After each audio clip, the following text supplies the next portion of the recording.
Please open in your learning workbook to page 117 and read along as we learn together. Section 7.7, Complex Numbers. There are 5 objectives. Objective 1, write square roots of negative numbers in the form bi. 2, add or subtract complex numbers. 3, multiply complex numbers. 4, divide complex numbers. 5, raise I to powers.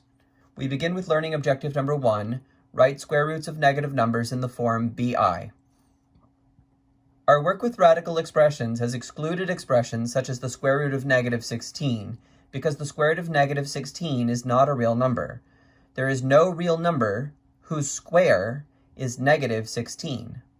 In this section, we discuss a number system that includes square roots of negative numbers. This number system is the complex number system, and it allows us to solve equations such as x squared plus 1 equals 0 that have no real number solutions. The set of complex numbers includes the imaginary unit, which is defined below. Imaginary unit. The imaginary unit, written I, is the number whose square is negative 1. That is to say, I squared equals negative 1, and I is the square root of negative 1.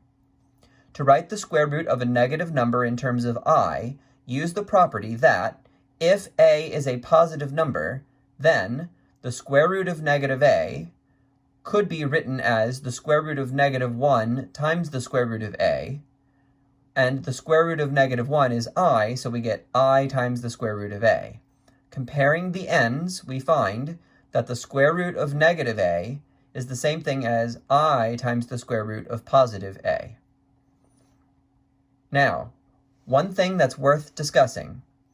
The product rule for radicals does not necessarily hold true for imaginary numbers.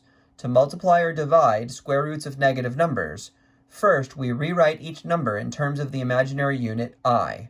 For example, let's say you were given the square root of negative 4 times the square root of negative 9. The product rule cannot be used here because the square root of negative 4 is not a real number, and the square root of negative 9 is also not a real number. So we rewrite each one in terms of I. We know that the square root of negative a is the same as I times the square root of positive a. Therefore, the square root of negative 4 is the same as I times the square root of positive 4. Of course, the square root of positive 4 is 2, so we just get 2i. Similarly, the square root of negative 9 is 3i. So 2i times 3i is 6i squared. But, using the idea that I squared equals negative 1, we replace the I squared with negative 1 and get the correct answer, negative 6. If you choose to use the product rule for radicals, you will get the incorrect answer, positive 6. The correct answer is negative 6.